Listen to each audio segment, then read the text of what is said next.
Bonjour, aujourd'hui on va voir Le bon choix amoureux de Bruno Humbeck, H-U-M-B-2-O-C-K. C'est un psychopédagogue et spécialiste des dynamiques affectives. Et il explore un sujet aussi universel que complexe, le choix du partenaire amoureux. Contrairement à l'idée largement répandue selon laquelle l'amour sera un acte purement conscient, rationnel ou basé sur des critères objectifs, l'auteur démontre que l'inconscient joue un rôle fondamental, voire déterminant, dans les attirances et les choix amoureux. Tout d'abord, il dénonce le mythe du libre arbitre amoureux. Dès les premières pages, Humbeck remet en question la croyance selon laquelle nous choisissons nos partenaires en toute conscience. Il propose l'idée que nos histoires d'amour sont souvent façonnées par des forces intérieures invisibles. Les blessures d'enfance, les modèles parentaux, les scénarios affectifs inconscients.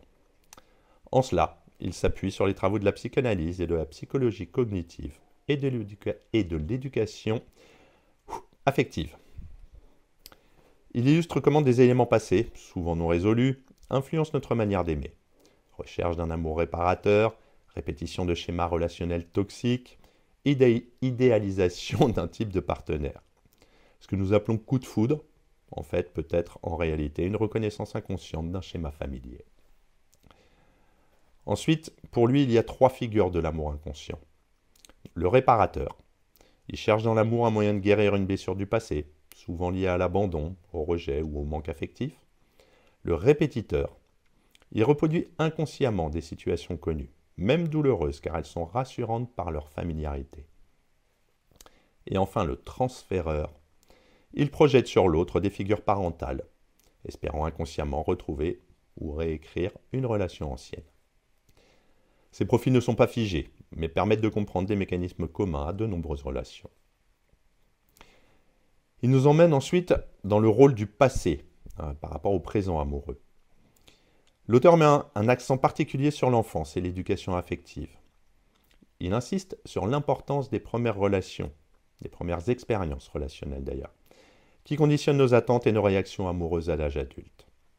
L'enfant non reconnu dans son individualité ou trop responsabilisé émotionnellement peut développer des stratégies d'attachement qui réapparaîtront dans ses relations amoureuses.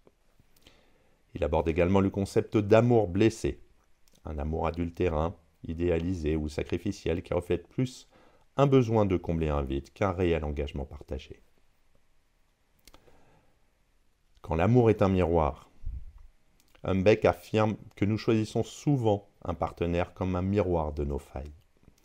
En aimant l'autre, nous cherchons inconsciemment à aimer une partie de nous-mêmes que nous avons du mal à accepter. Ce mécanisme de projection peut conduire à des relations passionnelles, mais aussi à des déceptions récurrentes. Il évoque aussi l'effet boomerang. Plus on s'investit dans une image idéalisée de l'autre, plus on risque de se confronter à une réalité frustrante lorsque l'autre se révèle différent de cette projection. Et enfin, comment rendre l'amour plus conscient ?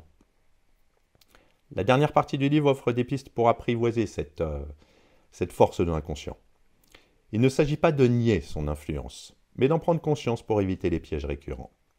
Pour cela, Humbeck propose de revisiter ses histoires passées pour identifier les scénarios répétitifs, de faire un travail sur soi, notamment en psychothérapie ou en introspection guidée, et de se confronter à ses propres projections et d'apprendre à aimer l'autre tel qu'il est, et non pour ce qu'il comble en nous.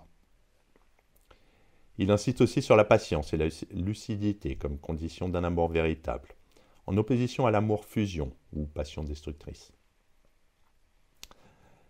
Si on analyse le livre, Bruno Humbeck propose un regard psychopédagogique, subtil et nuancé sur la question de l'amour. Son ouvrage est à la croisée de la psychologie, de la psychanalyse et de l'éducation affective. Loin des manuels simplistes qui promettent des recettes pour trouver le bon, ça y est, j'ai trouvé le bon, il invite à une réflexion en profondeur sur notre propre histoire émotionnelle. L'une des grandes forces du livre réside dans sa clarté. Des concepts souvent complexes sont ici vulgarisés avec intelligence. Humbeck parvient à expliquer des mécanismes inconscients, sans les simplifier à l'extrême, en offrant au lecteur des clés de compréhension applicables sur sa propre vie. Son approche est profondément humaniste. Il n'y a pas de culpabilisation, mais une volonté d'éveil, de prise de conscience. L'auteur considère que l'amour ne peut s'épanouir que lorsqu'on accepte de regarder ses propres zones d'ombre, ses blessures et ses attentes profondes. L'autre point fort réside dans l'équilibre entre théorie et pratique. Humbeck illustre ses propos par de nombreux exemples, souvent issus de situations cliniques anonymisées ou d'expériences personnelles. Cela donne au texte un aspect vivant, concret, ancré dans le réel. Enfin, l'auteur ne prétend pas qu'on puisse totalement contrôler ou guérir l'inconscient. Il invite simplement à composer avec lui, à le reconnaître comme un partenaire dans notre parcours amoureux.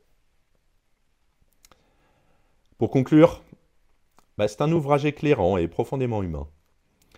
Bruno Humbeck qui déconstruit l'idée d'un amour fondé uniquement sur des critères rationnels ou des compatibilités de surface pour y opposer une vision plus profonde, plus intime et plus réaliste, celle d'un amour influencé, parfois guidé par notre inconscient. Ce livre ne donne pas de solution magique, ni de recette pour trouver le bon.